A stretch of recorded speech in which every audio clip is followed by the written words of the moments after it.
Good afternoon, everyone. Thanks for joining this event on the climate and media as part of this year's Media Democracy Festival, as organised by the Media Reform Coalition. Up here, you can see them, and you can see some of the details about the Media Reform Coalition in the event description. The Media Reform Coalition works to bring together civil society groups, researchers and media practitioners to develop policies and campaign for media reform in the light of a communications environment that continues to be dominated by a handful of large, powerful organisations and is characterised by insufficient plurality, diversity, and accountability. I am Thomas Barlow from the Independent Media Association, and I am chairing today's discussion. I am joined by a fantastic panel of speakers, each of whom will speak for about 8 to 10 minutes in the order I'm introducing them. And then we'll all come together to have a discussion at the end for the last 20 minutes. And we will be taking questions. So whatever platform you're on, please do write in the comments any questions you have, because I will try and get to them at the end. Yes, we'll take as many at a time with the time that we have. So I'm joined today by Toby Miller, who is a published author and professor of cultural studies at Mexico's Universidad Autónoma Metropolitana Cuyamalpa, or Cuyamalpa, I was told. Correct, eventually. We are also joined by Gully Bujak, who is an activist and self-proclaimed troublemaker with the climate change movement Extinction Rebellion, who last September blocked News UK's printing presses across the UK. Then we're joined by Brendan Montague, who is co-editor of The Ecologist, one of the country's first and leading environmental website publications. He was previously founding editor of DeSmog UK, which challenged industry misinformation about climate science. And before then, a reporter for a number of national, regional and local newspapers. And last but not least, Lola Fayekun is a young climate campaigner. She is heavily involved with the UK Student Climate Network, the grassroots network which hosts the youth climate strikes in the UK. Her work is centred around promoting an anti-racist vision of climate justice. So that's our panel, and we're going to go in that order. So I want to begin with you, Toby Miller. What effect does the media have on the climate, and how do we change it? Thank you very much. Thanks, Thomas. Thanks to the Media Reform Coalition and all those involved in this very important event, both on this panel and also in the festival more broadly. As you indicated, I live and work in Mexico, and I've spent most of my working life in the Americas. So my comments, although obviously from my accent, I'm from Britain, are somewhat determined by those experiences and that set of knowledges. So what do I think are the things we should expect as citizens, as readers, as participants from our media organizations? Really, there are four kinds of citizenship. There's the conventional political one, the right to vote, the right to reside. Then there's the economic one, the right to thrive, to prosper. There's the cultural one, the right to express your social identity, the collectivities you belong to, your cultural heritage and background. And of course, environmental citizenship, which is the right to a guaranteed safe environment. And that's a most important one perhaps for us today. What are the things that militate against our getting correct, adequate, competent information from the bourgeois media in Anglo countries in particular? What's the problem with our journalism? Although, of course, we could also speak about drama, sports, and other genres. First of all, there are some interlocking political economic interests. It's frequently the case that nowadays, with legacy family ownership of the media receding into the distance, it's been receding for decades in many countries, there are conglomerates that have interests in, for example, the extractive industries and others who become media owners. So they're proprietors who have very divergent interests from those of the public. Secondly, there are also oligarchical ties. We all know there's an issue with the hypermasculinity, whiteness, and ruling class ethos of many of the leading newspaper, magazine, television, radio, and internet outlets, both here and in the United States, and for that matter, in much of Latin America. So going to the same schools, coming from the same cultural backgrounds, a clubby atmosphere where you share information and perspectives. And that is as true of many of the tabloids here in Britain as it is of the so-called quality broadsheets. The next thing is ideology.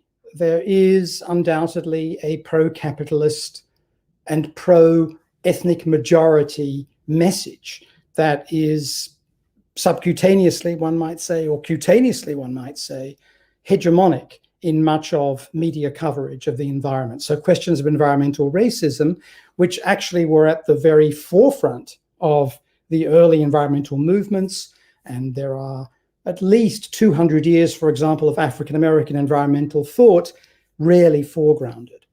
Then there's another tendency, which is especially powerful in the United States, but also applies in Britain, which is what I'm going to call binarism.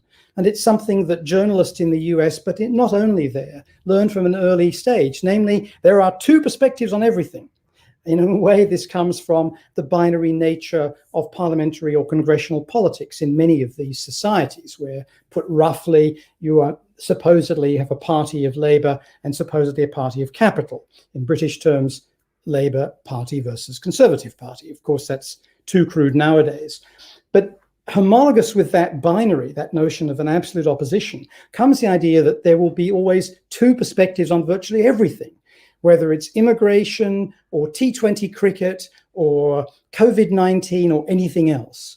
And this militates against what science is all about, which is in part multiple competing different perspectives, coming up with answers that are always contingent, always conditional, rarely absolute. And the problem with the binarism model is it assumes that there are two ways of understanding things when there might be 55 ways that over time diminish down to 2 or 3 or maybe even 1. And then the next issue I'd like to talk about, which is just about the last one, is questions of the media's own complicity in our environmental crisis. The carbon footprint created by domestic electronic technologies and public electronic technologies, like the laptop that I'm using to speak to you today, like the telephone or the desktop or the tablet or whatever device it is that you're listening and watching and in other ways contributing, all of these have a major carbon footprint, as does all the work of journalism, whether it's covering Formula One, whether it is going on holiday as part of a travel feature, whether it's covering fashion, whether it's about the political economy. And that media carbon footprint needs to be acknowledged, recognized, and accounted for by every newspaper, every magazine, every TV station all the time. Because it doesn't only include, for example, Amazon being able to claim that it has a policy moving towards carbon neutrality based on the energy sources it's going to use to broadcast everything from football to environmental debates, but also the energy sources that people need to use in order to download or stream material coming from Amazon. So that media footprint is very, very rarely covered by journalists, even on the environmental beat itself. We're beginning to see it quite fascinatingly in debates about Bitcoin and other cryptocurrencies and their monumental energy use that's required because of the supercomputing that is necessary as part of the systems for accounting that Bitcoin and others use. Related to that, we also need to dig much deeper as activists, as scholars, as newsreaders, into propaganda versus policy, and this is where I'll conclude. Fox News in the United States, often thought of in Britain and elsewhere, including in the United States, as a pretty far-right media outlet, and one that is responsible, along with many other of Rupert Murdoch's news outlets, for feathering the controversy over climate change, for denying the reality of the climate science and the environmental racism that goes alongside it. But ironically, that's the propaganda wing, and that's there partly because of Murdoch's ideological proclivities and partly because it suits the audience targeting for his media properties. But if you look below the surface at how green or otherwise media companies are, the Murdoch people, including Fox News, are among the greenest.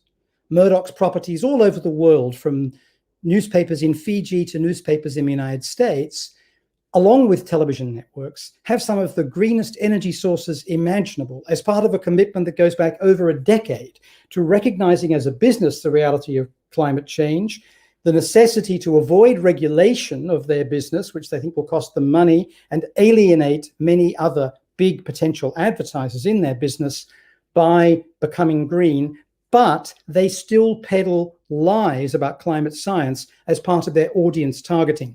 That sort of conundrum is very hard for scholars, activists, and professionals to get their minds around. So how can we do it?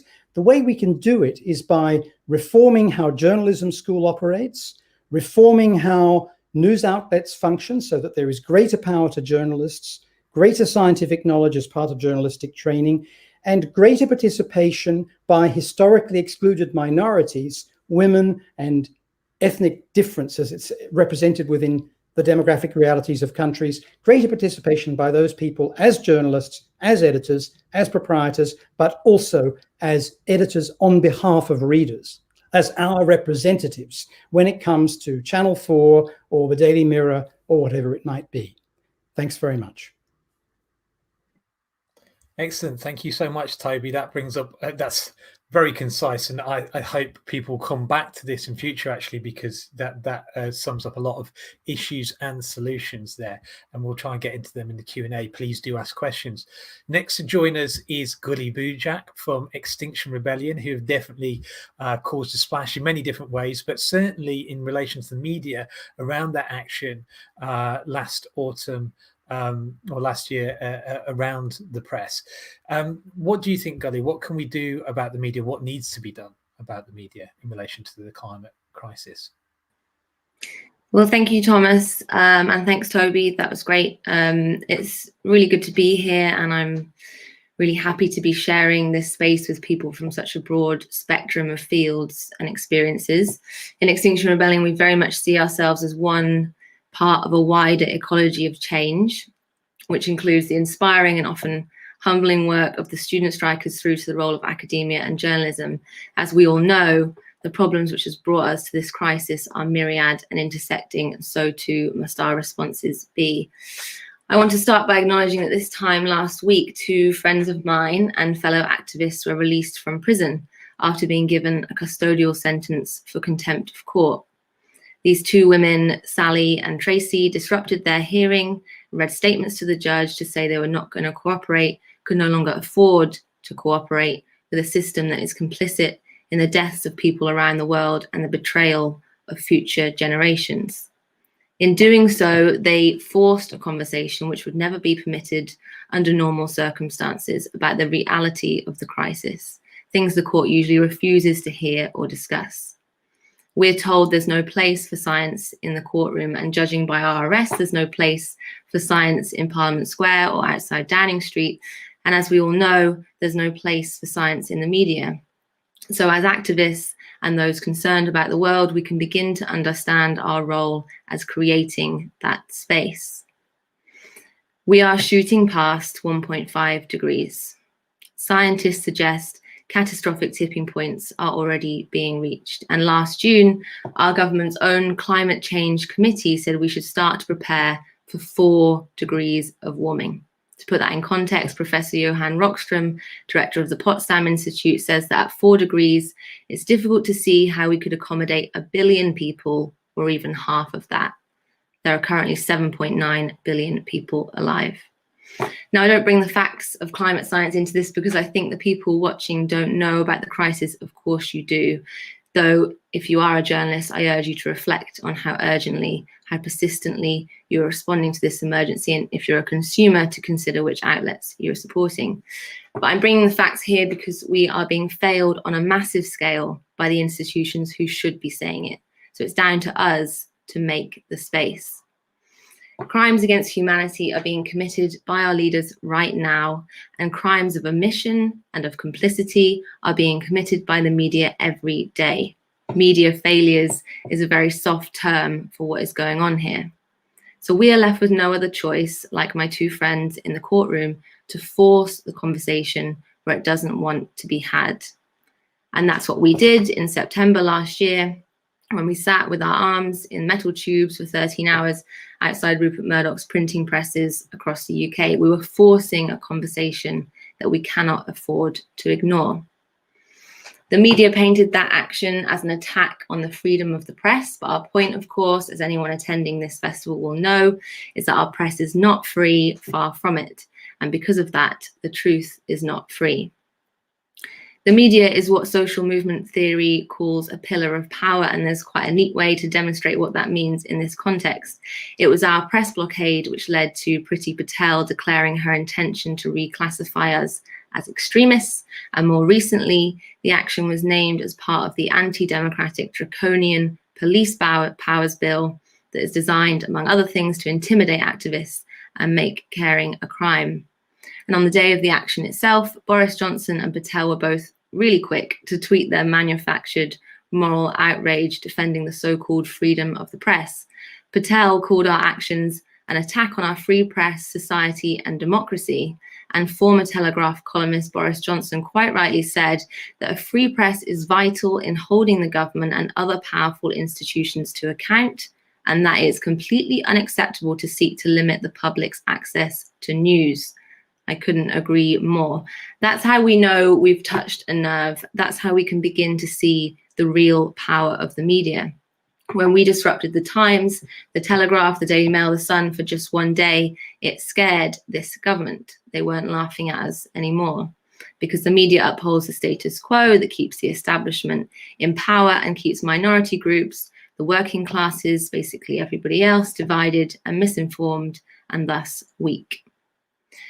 Now, I have no doubt that we are in the climate for change, as this talk suggests, but it's whether that change will be for better or worse that keeps me up at night. And I'm sure that's also why so many people are registered for this important event, because it feels urgent, because we can all see and recognize that this moment is full of potential for real radical change, and that moment needs guiding. What I'm interested in is how that change is going to come about. And in XR, we talk about spending our privilege. I ask myself and those around me who experience privilege in different ways to consider what they are willing to do, how they are prepared to spend it here in the fight for our lives, which is what this is. Environmental activists are dying in the global south. In fact, on average, 4 die every week. And when we consider this and we look honestly at our privilege, the prospect of being personally targeted by the Daily Mail, as I have been, or even going to prison, starts to sound a lot more reasonable. We have the tools we need to tackle the climate and ecological emergency. What we lack is the political will. And the political will to do something that will destabilize our economic ideologies only ever comes kicking and screaming. We need massive public pressure and a shift in public attitudes, which makes the media such a critical instrument for both the state and activists alike. Until people have the facts, they will not act. And without action, we won't achieve the change we so desperately need in the time that we have. So XR focusing on the media and the press makes as much sense as us targeting the big emitters like Shell and Exxon, because what we're trying to do here is create a mass movement for change. And in many ways, the media hold the keys to that, both in terms of the way they cover this existential threat of the climate crisis, but also their power to create perceptions of what is politically possible and reasonable. So this year, we're going to be working alongside other brilliant campaign and policy organizations to push for changes to media ownership. But our part of that is on the streets. And I urge everyone watching to also consider what your part might be. All avenues to change are valuable and necessary, but the avenue of direct action is indispensable, especially when the reform required is urgent and cannot wait. In his keynote speech for this festival, Jeremy Corbyn said that movements like XR and Black Lives Matter can change media output with their actions. Since our press action last year, you may have noticed many of the tabloids have gone on something of a greenwashing binge, with The Sun establishing its green team and The Express launching a campaign around green tax. I'm not suggesting XR take credit for that shift because of our one day of action. It's a process of persistent attrition, and many of those speaking at this festival have been in the game much longer than us. But would it have happened now had it not been for our splashy action alongside the mass protests that other groups like Lola's have organised? I'm not so sure. History has taught us that we need disruptors to get people talking. Of course, their temporary greenwashing, often amounting to a mass gaslighting and focused on individual change, not system change, is far from enough. And in fact, in many ways, I think more dangerous than the outright climate denial.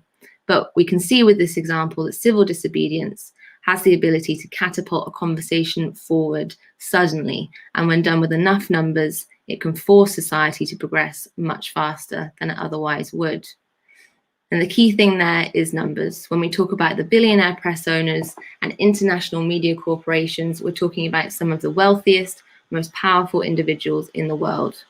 The 70 of us that stopped those papers being delivered last year are teachers, parents, social workers, students, ordinary people from all ages and walks of life. What we have in common is that we know if we don't win this battle, we will lose the war. We share in the terrible knowledge of what is coming down the line. And we are all desperate enough to do what we can to spend our privilege, if we have it, to make sacrifices. But we cannot do it alone, and we certainly have a lot to learn and a long road ahead, one which would be far better, more successful if walked with friends. In July, we will be on the streets of London demanding radical change to the media landscape, and I implore everyone watching this to consider joining with us to help us make the space for climate action, for climate justice, and to help us make the space for truth. Thank you. Thank you so much.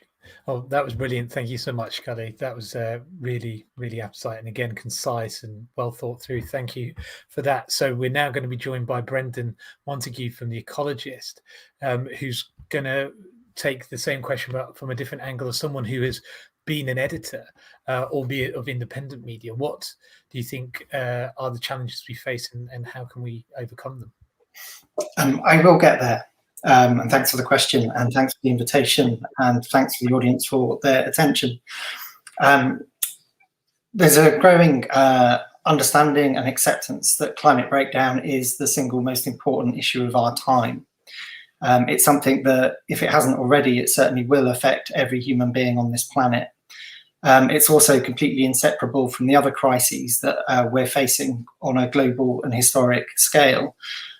Biodiversity collapse, the exhaustion and pollution of farmland and other land, the loss of forest, and indeed the increase in pandemics.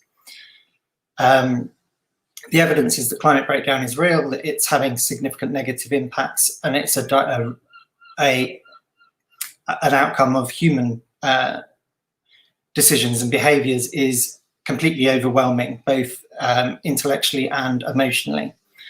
So in terms of the headline for today's event, I want to focus on media failure. So I've worked as over 3 years now as editor of The Ecologist. I've worked with probably 100 writers each year, bringing evidence from around the world about the impacts that we're having on the natural environment and indeed on our own society. I've also been a journalist for nearly 3 decades, and I've actually worked for Murdoch for a period and for other national newspapers. So I've observed journalism very close up, and I've participated in it. But I don't here want to drill down into sort of specific complaints about stories or issues that aren't properly covered, or the fact that the media empires seem at times impervious to any form of rational lobbying. I want to talk about the systematic failure of the media in general or in total. And in the process, allude to the fact that the mainstream media has always served the interests of the rich and powerful. And to make these points, I want to go back in history to 1842, where a young journalist is hired by a radical alternative local newspaper, and the 24-year-old who's a philosophy graduate is sent off to cover the proceedings of the 6th Rhine Province Assembly. The cub reporter is allowed into the meetings, but he's not given a copy of the agenda. And the agenda includes changes to the law, and he's not given the full text of the law. He watches attentively, an experience I empathise with, sitting in a local council chamber, taking notes, quoting the people in attendance. And these include a deputy of the Knightly Estates and some urban deputies.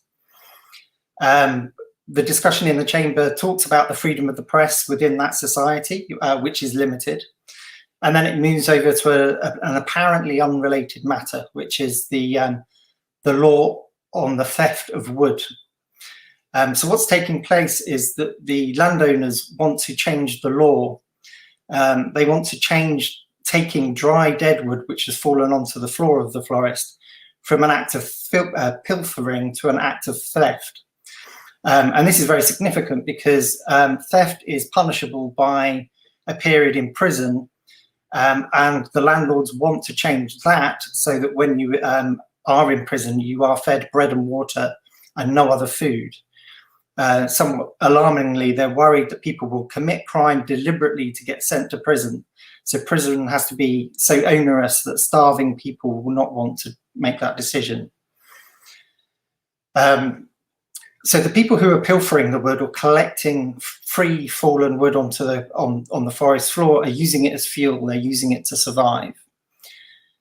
So what we have here is a discussion about natural resources, how human beings get by, the fuel that they use, the impact on society, and who controls that.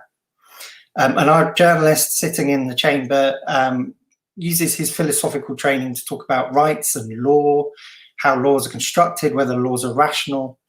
And he observes that the ruling class, the landowner, have the pure gold of right, whereas the dispossessed have absolutely nothing. And he's very upset that Provisional Assembly decides to adapt this new law, even though it goes against all other law in that country. Now the consequence, where are we?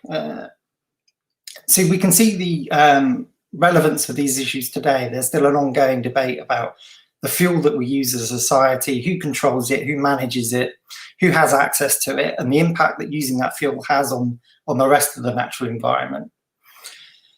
So the author of this particular piece of journalism was Karl Marx, and people will be familiar with that name. The consequence of him writing this article and similar articles were very dramatic for him personally. The censors shut down the newspaper. He was exiled from Germany and he had to move to Paris with his wife shortly after they were married. He complained, "I can do nothing more in Germany. Here one makes a counterfeit of oneself." And I love that idea of how one practices journalism and how one might become a counterfeit journalist. More importantly, it had a real influence on Marx's own thinking. So obviously he developed a critique of capitalism. And being a journalist and attending a council meeting, a local authority meeting, effectively, it's a legislature, but it's a local authority, changes his understanding of economics because he always speaks about capitalism as a system for accumulating wealth and capital through profits, which are gained through selling commodities. And he sees in this moment that a commodity always includes both natural resources, including the fuel that you use, and human labour. And his concern is that capitalism will, by ever expanding, both exhaust the human and also exhaust the natural environment. So we can see how being a frontline local reporter had quite seismic changes to his philosophy of how economies run. Now, I want to skip forward 150 years, and the person I'm landing on is a chap called Nigel Lawson, who was born in London in the 1930s. His father is a very successful derivative trader, and his mother comes from a family that have been successful with stockbroking. He's privately educated at Westminster School and graduates from Oxford in philosophy, politics, and economics. So again, we're dealing with another philosopher. He's quickly recruited into the press. He works for the Sunday Telegraph and the Financial Times, and makes a name as a city reporter. His experience of journalism somewhat entrenches his view that the rich create wealth and that the capitalist is, generally speaking, a good egg. Now, Lawson becomes Chancellor of the Exchequer and in working with Thatcher. And in that moment, he's involved in a huge dispute, again, about natural resources, about fuel, and about the ownership and control of those resources. Except for in this moment, it's on a much larger scale. So what I'm referring to here is the causation of a strike, provocation of a strike by the National Union of Mine Workers. Now, Britain had 1 million mine workers in the 1920s. This had fallen to under 250,000 by the 1980s. But there was a fundamental shift in 1984. Lawson and that government were successful in breaking the NUM, and went on to sell BP, British Gas and British Airways.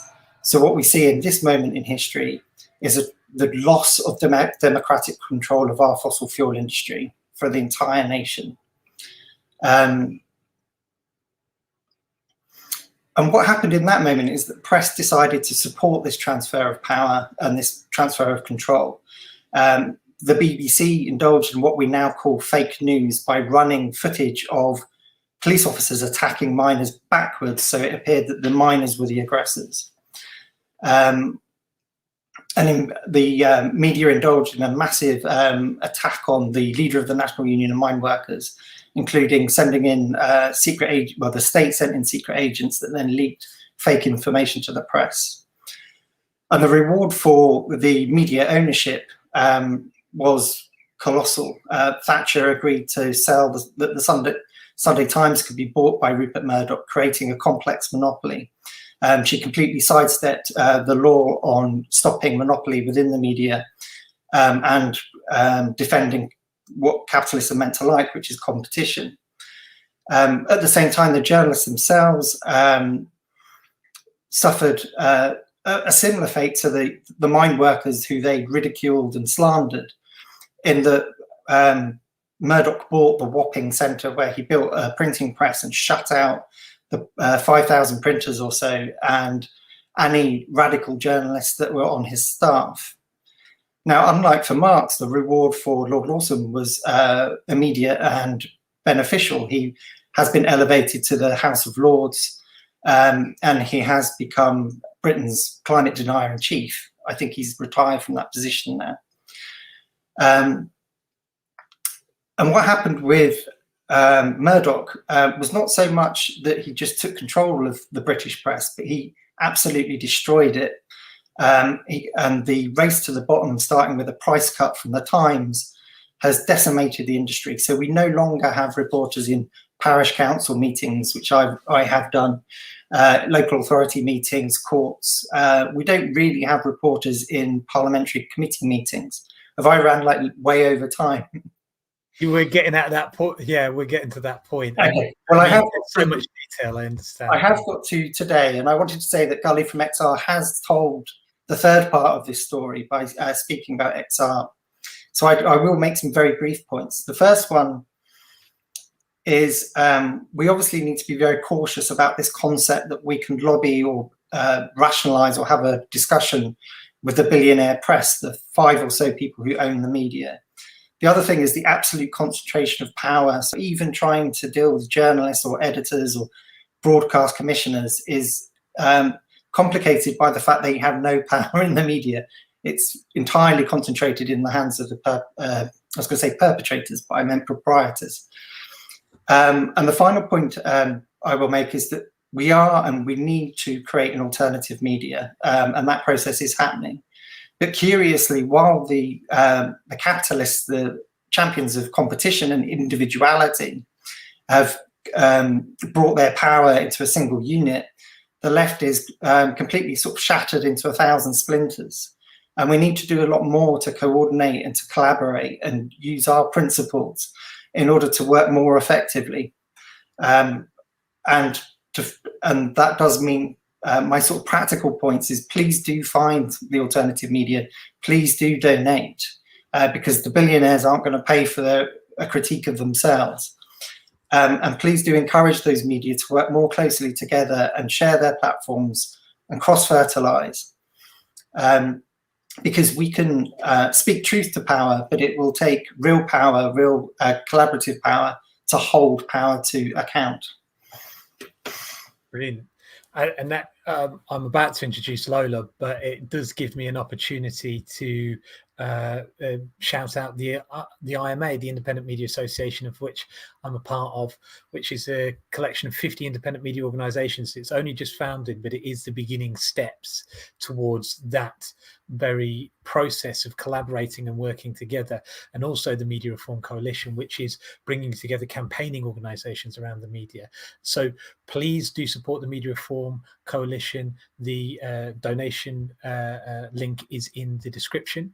And please do check out the IMA, ima.press, and see if you can support the independent, truthful media, factually accurate media that's supported and brought together by them. Do check them out and start supporting those organizations. So now, with that little plug segued in, we're going to finish on our final and hopefully best speaker, Lola Fayakun. Lola, we're so excited to have you here, and the work that you were doing last year and before was so impressive to everyone. What role did the media play in covering your movement, and what do you see us needing to do? Yeah, thank you so much for having me. I'm not sure I'll be the best. It's been incredible to hear everyone else's contributions, but I am going to give a bit of a perspective on the way that we've interacted with the media as activists and also as young campaigners. So as has already been said, I'm a youth climate striker, and over the last year or so, obviously the climate strike movement has been forced by the pandemic to stay off the streets. That hasn't stopped us from taking action at all, but it has given us more time and space to engage with more reflective processes about what we've been doing and why, and the nature of our work and what's gone well and what hasn't. And I think that in terms of our relation to the media, there's so much to unpick there.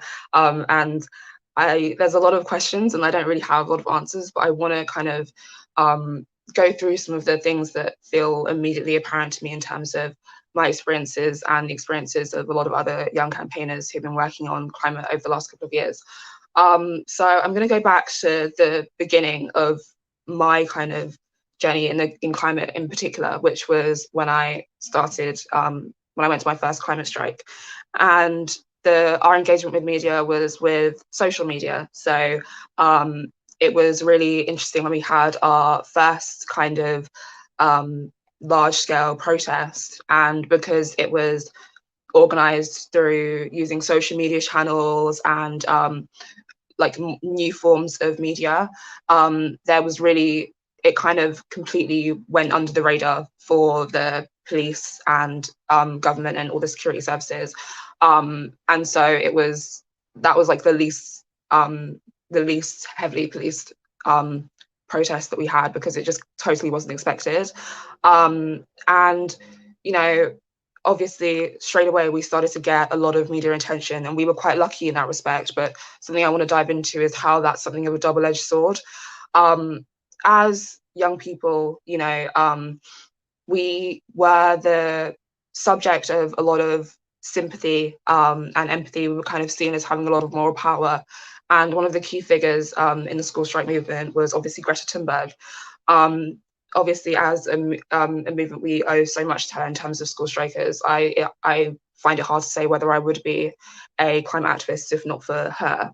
But it's also interesting to question why, as a particular individual, she's gained so much prominence. I think it is interesting to ask, you know, whether Greta would have gained so much media support if she hadn't been a white girl from the global north.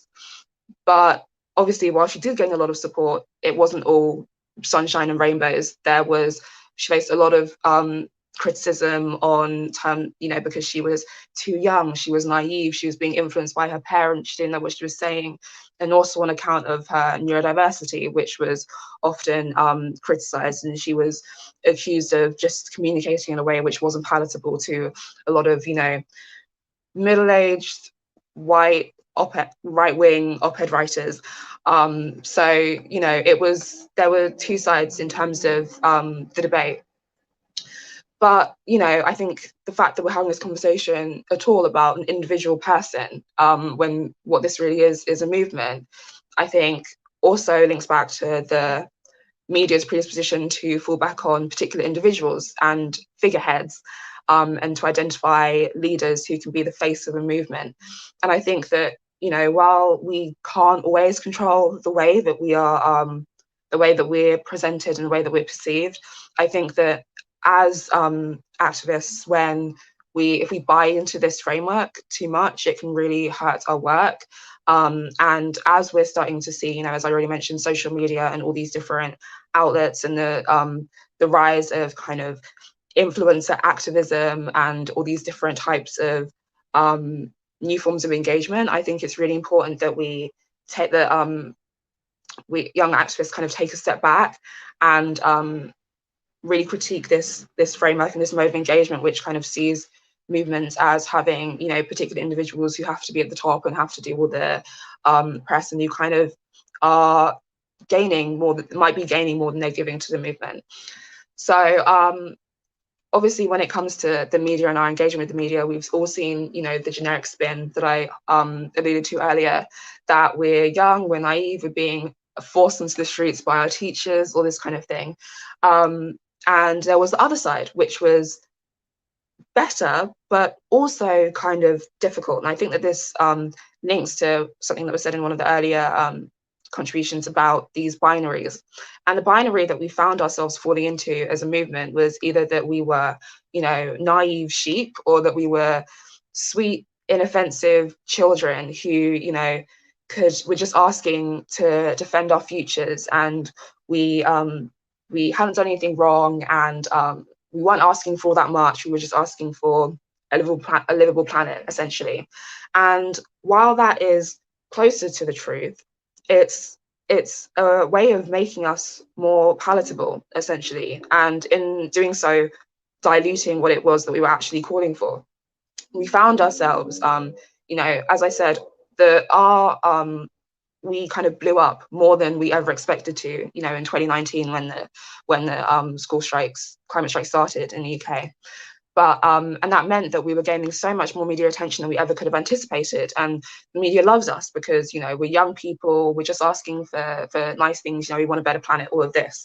But really, when we found ourselves dealing with all this media attention that we couldn't handle, we lent into this binary, and we lent into this this kind of side that shielded us from criticism, that we were simply young people fighting for our futures, and we kind of neglected the aspects of what we were calling for that were incredibly transformative, where we were calling for climate justice, for an anti-racist vision, an internationalist vision, a leftist vision of what the future can look like. Something where we were actually dealing with the fact that it's not just about our futures as young people in the global north, but it's also about the present realities that so many people across the world are living in, where they are constantly living under climate degradation, and allowing ourselves to kind of fall into that binary. Because if you're just a sweet young child who's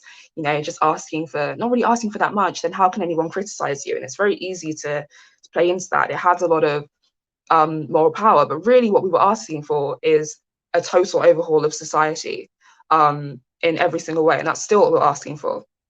And so it's difficult to kind of find that way of breaking out of the binary that the media has constructed for you, especially when you're dealing with so much that is really unanticipated and unexpected.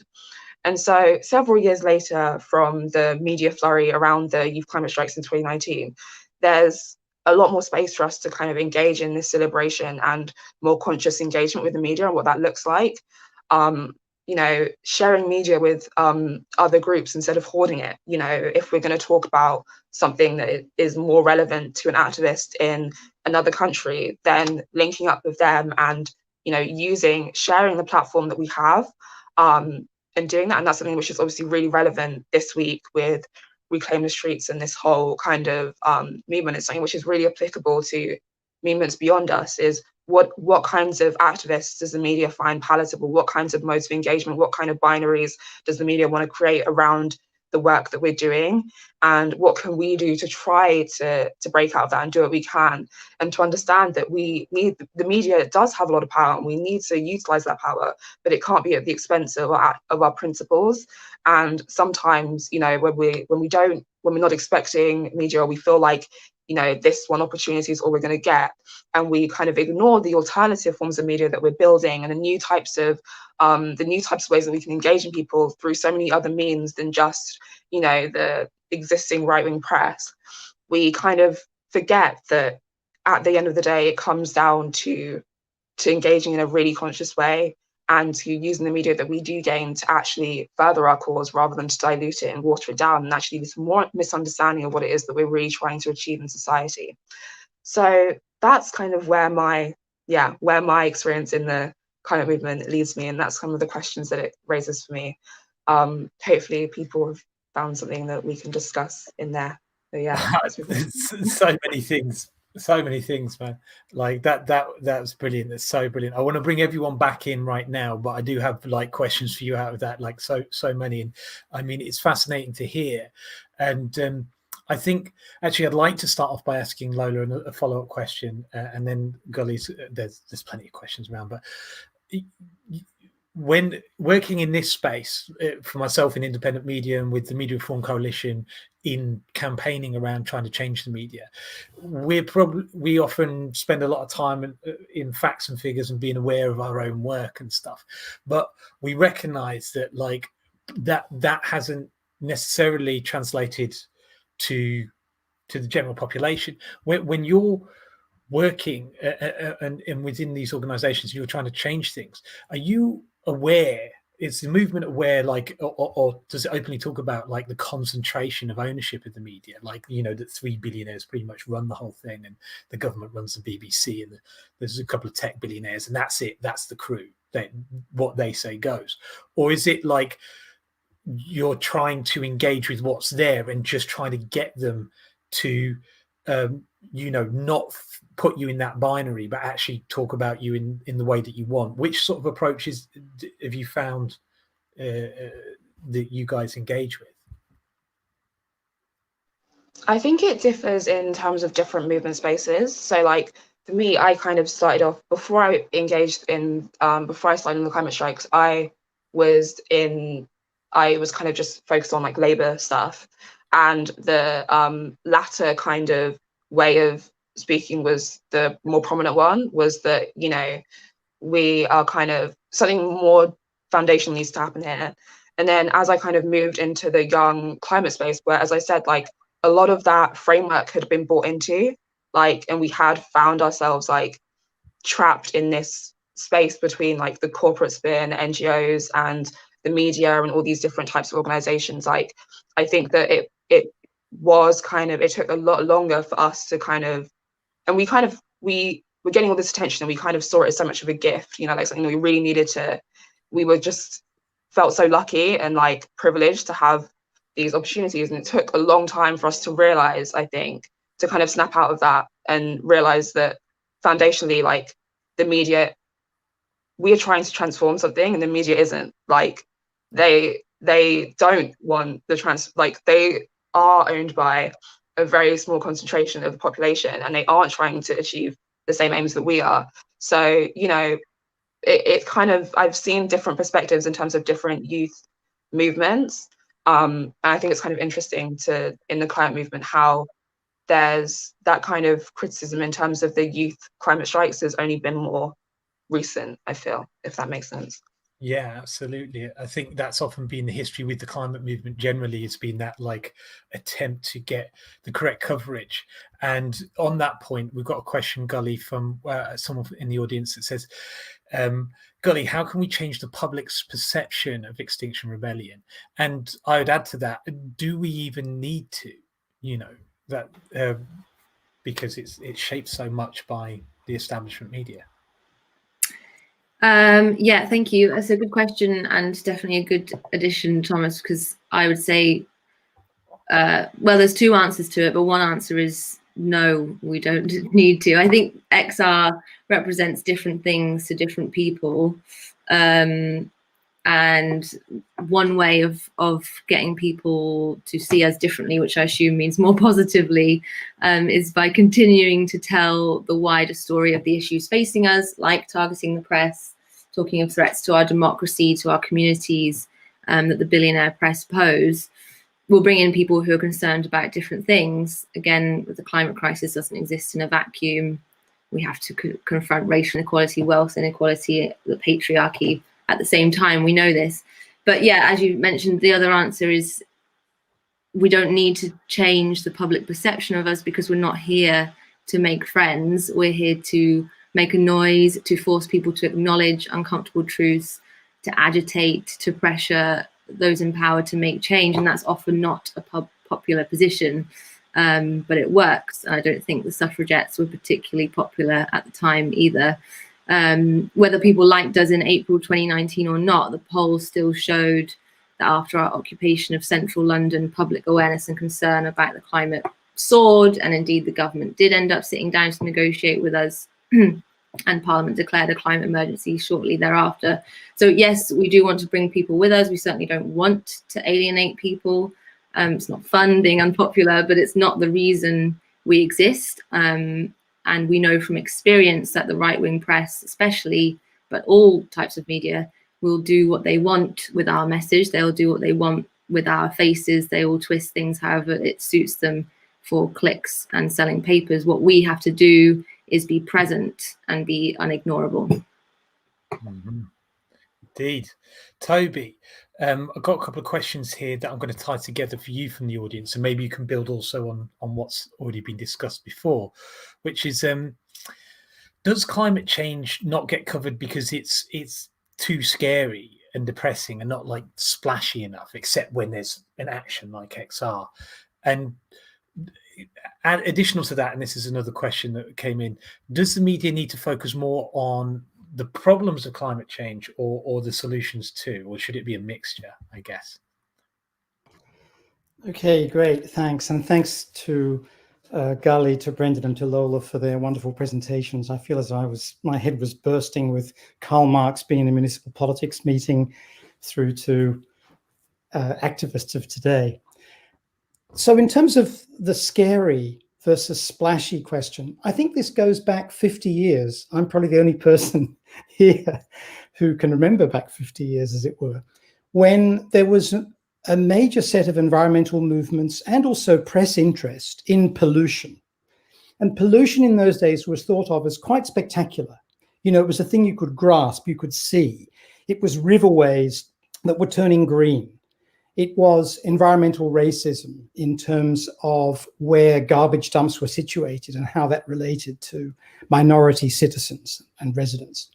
And it was something that could be delimited very clearly, could be fixed quite easily once governments woke up to the realities pointed out by scientists and activists, and then explained that to corporations and punished them and forced them to change. And you can see a whole raft of environmental agencies emergent from 1969 through to the late 70s, thinking of this problem in those very limited terms, right? Here's a waterway that is polluted. Here's a factory that pollutes. Here are residents who suffer as a consequence.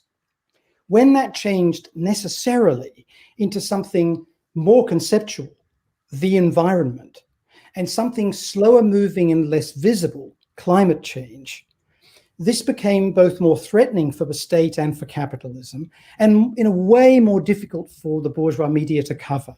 Because it, as Gully's pointed out in terms of the importance of movements like Extinction Rebellion, there wasn't a spectacle you could focus on that was remarkable, like the waterway that was green or the residents suffering from polluted water, because it was about very slow moving but massively consequential shifts. Of course, with some moments of spectacle, but hard to put a finger on. For instance, debates about the relationship between increasing numbers of spectacular and dangerous weather events and climate change. There is a debate about that. So I think that's one problem in terms of being splashy. Though splashy, of course, is an interesting metaphor to use. When we think about water, we think about hurricanes, we think about tornadoes. On the second issue, focusing on both problems and solutions, it seems to me there needs to be a dialectic between these things, because it's not always the case that the cause of the problem is obvious or that the solution is obvious, right? There are all kinds of issues related to climate change that haven't been worked out yet. But the big thing the bourgeois media should focus on is that we need to abandon cost-benefit analysis as our model. In other words, what are the good things and the bad things that come from everything from laptops that are sourced in Congo through to issues with, for example, the environmental impact of disposing of syringes used in vaccination programs, right? And instead adopt the precautionary principle. And the precautionary principle is the one that says, don't innovate until you know it's safe. Don't innovate, in inverted commas, until you know what the impacts will be.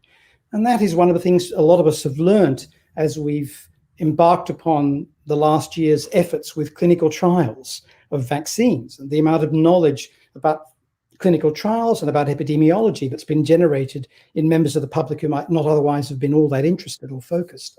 Well, so that model, which is not about cost-benefit analysis, it's about the precautionary principle, needs to be the focus of how the media cover climate questions. So you're looking at problems and solutions together, whilst realizing that neither may be absolutely clear and discernible. I'm just going to let the excellent team in the background know that we're going to continue for an extra few minutes, and everyone else, because I want to ask Brendan a question and then finish with a thought from all of you guys on what you think the focus should be around climate and the media for everyday people for the next 6 months to 2 years. So I'll come to that question a bit. I just wanted to plant that in your head. But Brendan, we got a question from the audience specifically for you. And I thought it would tie in a little bit on that idea of solutions versus problems, which is, Brendan, at what point in your journalistic career did you decide to focus on climate? And do you think you needed to leave mainstream journalism to achieve this? Because you know, maybe it's not even a solution, focus on solutions or problems. It's just focusing on it at all as a topic. So yeah, I'll hand that over to you. Yeah, I guess my aim going into journalism was to raise awareness about environmental issues, and that I was aware of climate change from a very early stage. When I worked for regional newspapers, I tried to get the environment brief or the city council brief or the local politics brief. The problem, sort of on a very practical level, is that when you go into the mainstream media, there are like 12 newspapers, which means there are 12 environment correspondents. So if you choose to be an environment correspondent, you're waiting for one of those 12 to retire or get another job or leave in a wooden box. So I stayed as a generalist when I was on the national press, simply as a matter of survival. I always thought sort of polar bears were a useful metaphor for journalists, because our landscape is shrinking, and we fight each other viciously for the smallest scraps of fish, which are breaking stories. And with editors, I was at the Sunday Times in 2008 when the economy collapsed, and the immediate thing I was told was no one's going to care about the environment anymore because they can't afford fair trade coffee. So yes, there was specific pressures. I was in a press conference the conference of the editors for a tabloid newspaper, where I wanted to run a story about British Gas putting prices up and speaking from the perspective of pensioners, and was told that they each year received an advert from British Gas of £30,000, a full-page advert, and they never ran that story. So there are pressures and there are problems with trying to make a living from journalism. And the short answer is that when I left the mainstream media with millions of readers and joined the alternative media, I was able to make my own decisions about what I thought was important, and the single most important thing was climate change. Wow. Okay, that's a really interesting point to bring in these final points from you guys. That I'd like to ask you. So what members of the audience, what should they be focusing on in relation to climate and the media in the coming 6 months to 2 years? Let's start with Lola, if that's okay. Yeah, I think, as always, it's just like obviously supporting alternative media outlets.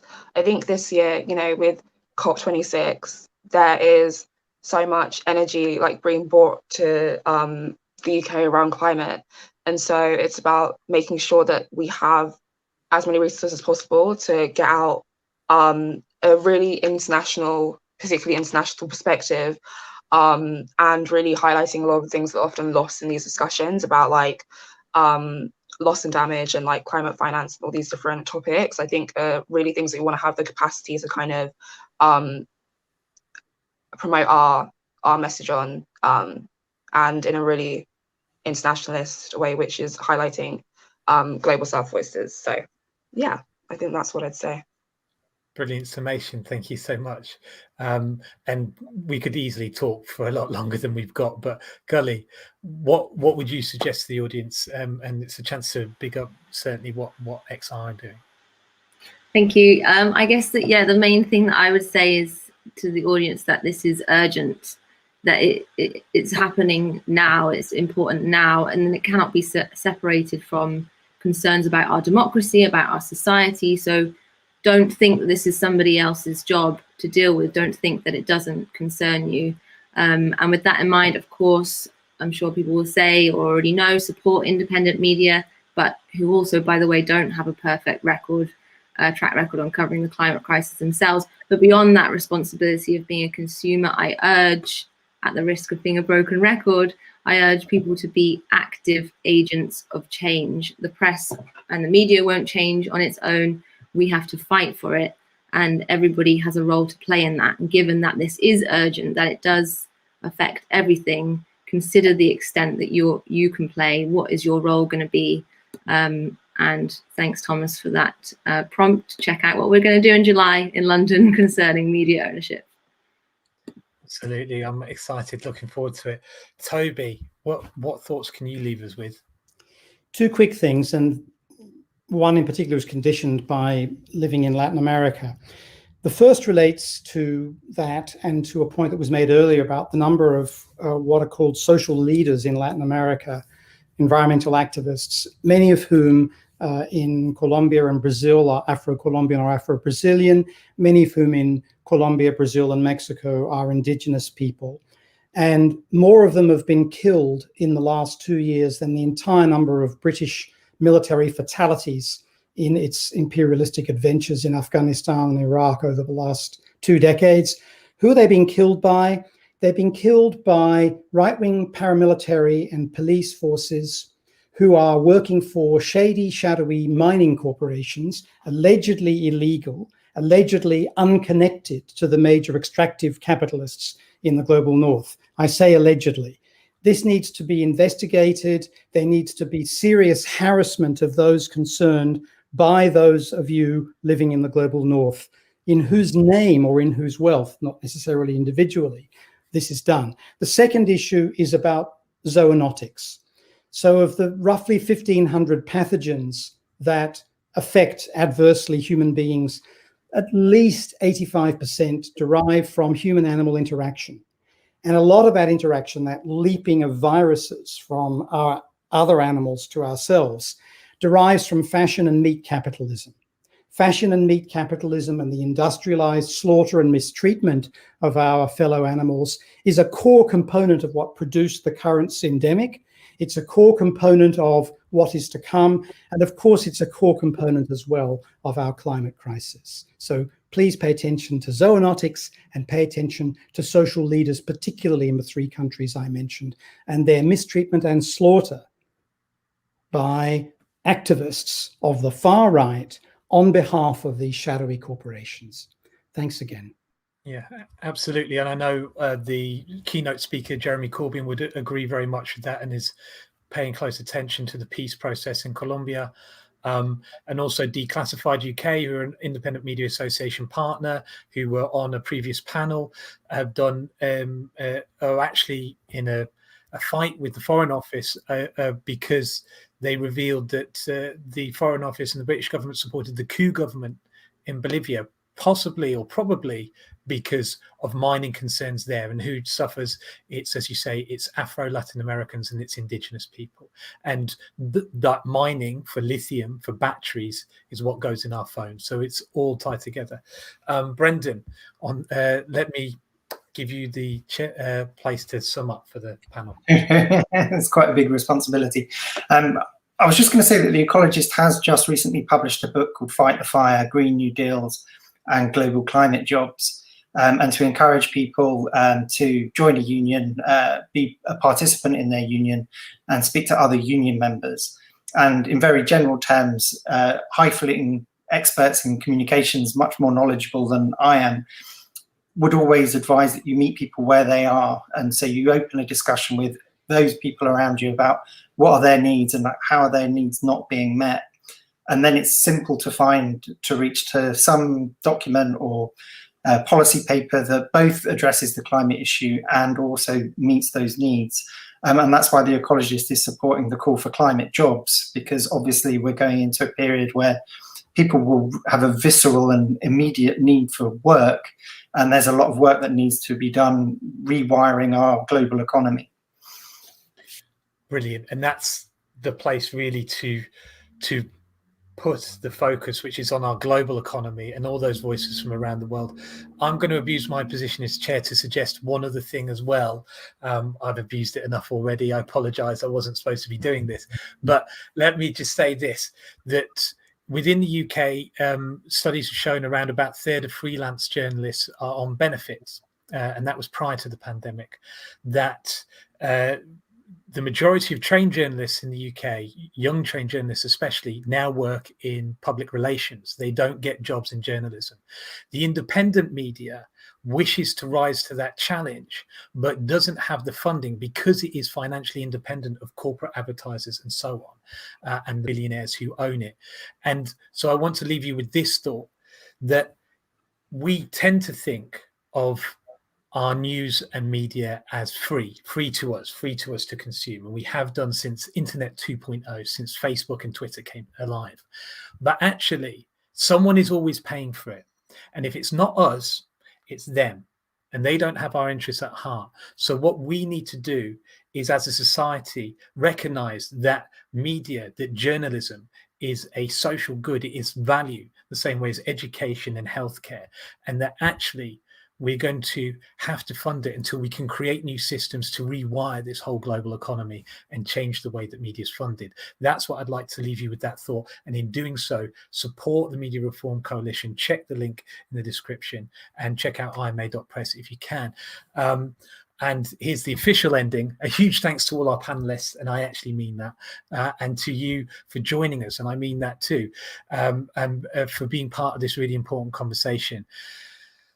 We'd like to mention finally that the Media Reform Coalition is a voluntary organisation that survives mostly on air and some kind donors, a very small number of kind donors. For these debates, we'd like to acknowledge the support of Byline Times, the Independent Media Association, the Canary, Squawk Box, Bywire News, and the Manchester Meteor. If you'd like to, please support the work of the Media Reform Coalition, then follow the links on the closing slide, or as I say, in the descriptions, just go to the Media Reform website. Thank you so much for joining us. Thanks again to the panelists. They were absolutely fantastic. I could have listened to them for another hour at least. And please check out the rest of the festival that's coming up and anything that you might have missed beforehand. We'll catch you on the next one.